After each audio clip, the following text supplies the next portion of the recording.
Hola, ¿cómo estás? Mi nombre es Evelyn Muriel, soy contadora pública y al igual que vos, al querer empezar a trabajar con mis propios clientes, sentí miedo e inseguridad. Y también me di muchos golpes que podría haber evitado. No es una decisión que se toma de la noche a la mañana. Pensar en cómo conseguir los clientes, cómo resolver sus problemas, qué va a pasar si me equivoco. Todo esto genera un estrés. En el curso Primeros Pasos como Contador Independiente te doy todas las herramientas para que puedas comenzar a trabajar con tus propios clientes. Nuestro curso se divide en 5 módulos. Módulo número 1 de introducción al curso. En el segundo módulo encontramos el trabajo independiente. En el tercer módulo hablamos del monotributo. En el cuarto módulo del curso hablaremos sobre el impuesto a los ingresos brutos. Y en el quinto hablaremos del ejercicio práctico integral. Vamos a ver entonces las clases que componen cada uno de estos módulos. En el módulo de introducción vamos a hablar de las diferencias entre el trabajo en relación de dependencia y el trabajo independiente. Vamos a ver ventajas y desventajas de estas dos modalidades de trabajo. Luego, en el segundo módulo, haremos una introducción preguntándonos si realmente el trabajo independiente es para vos. Analizaremos y miraremos algunos testimonios reales de colegas y pensaremos en la perspectiva de la profesión como contadores independientes. En la tercera clase de este módulo vamos a hablar de las inscripciones como profesional.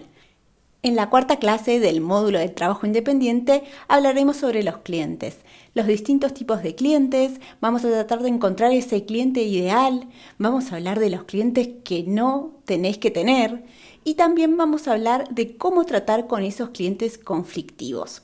Una parte muy importante de esta clase, para mí fundamental, es la que hablamos sobre el valor agregado para el cliente. Vamos a pensar juntos qué podemos ofrecer al cliente o a ese futuro cliente. En la clase número 5 vamos a preguntarnos cómo organizamos el trabajo. Analizaremos en qué estamos gastando nuestro tiempo si ya estamos trabajando, cómo tendremos que organizar las tareas, cómo armar un plan semanal y sobre todo cómo identificar estas tareas importantes y urgentes. Algo que te marco y es muy importante que casi todas las clases cuentan con recursos, con plantillas o material teórico de respaldo para reforzar estos temas. También cuentan con ejercicios. El tercer módulo, el módulo del monotributo, comienza con una introducción al régimen simplificado. Nuestra segunda clase del monotributo habla de la inscripción, cómo obtener la CUIT, la clave fiscal, la solicitud en forma presencial o en forma digital, qué tendremos que tener en cuenta antes del alta del monotributo. Veremos paso a paso y con las pantallas de la FIP cómo hacer el alta, cómo descargar las constancias, para qué sirven.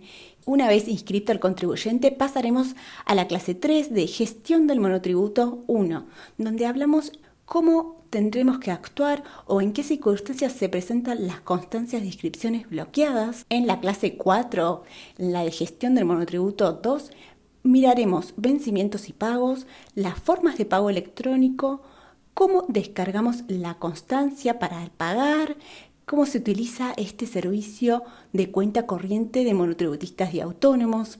También veremos cómo generar un BEP para que lo genere un tercero, cómo delegamos un servicio de AFIP y cómo tendremos que pagar el monotributo vencido. Algo muy importante también, reimputación de pagos, cómo tenemos que hacerlas paso a paso. En la clase número 5 miraremos en profundidad el tema de la obra social. En el video número 6 vas a ver facturación, tipos de facturas, qué pasa con los profesionales monotributistas, la facturación manual, el CAE de resguardo y el CAE electrónico.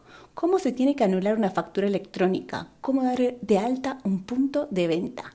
Vamos a hablar de los comprobantes en línea y del controlador fiscal de nueva y de vieja tecnología. ¿Hasta cuándo está vigentes? ¿Y qué informes tenemos que presentar cuando utilizamos controladores fiscales de nueva tecnología? ¿Cuándo se puede optar entre factura electrónica y controlador fiscal?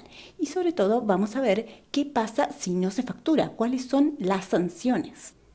Avanzando en el módulo, hablaremos sobre la recategorización. Cuando no corresponde recategorizarse, veremos algunos ejemplos prácticos y haremos una proyección de ingresos y posibles causales de exclusión. ¿Qué pasa con la recategorización de oficio?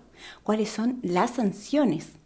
Y sobre todo, en este módulo te dejo una hoja de cálculo donde vas a encontrar una fórmula, que es la hoja de cálculo que yo utilizo con mis clientes para automatizar este control y hacer mucho más simple el proceso de la recategorización. En la clase número 8 vamos a hablar de la baja del monotributo, cuándo es necesario realizar la baja y también los motivos de baja que tenemos del monotributo. ¿Cómo podemos hacer la baja retroactiva? ¿Qué pasa cuando fallece el contribuyente monotributista? En el módulo de exclusión del monotributo vamos a ver las causales de exclusión de pleno derecho, el momento a partir del cual opera esta exclusión. Este módulo es muy importante porque hablaremos de exclusiones por fiscalizaciones presenciales y también por controles sistémicos. Pasos hay que seguir después de la exclusión. En la última clase del módulo de monotributo encontramos los planes de pagos y el reingreso al monotributo. En el módulo 4, el módulo de ingresos brutos, vamos a empezar con una introducción al impuesto sobre los ingresos brutos, preguntándonos qué es este impuesto, qué categorías de contribuyentes hay, cómo tenemos que hacer el alta de ingresos brutos dependiendo de estas categorías, y también vamos a hablar del monotributo unificado provincial. Te voy a dar puntos y tips claves para la liquidación de este impuesto. En la segunda clase vamos a hablar en particular del convenio multilateral y de las ventas por internet.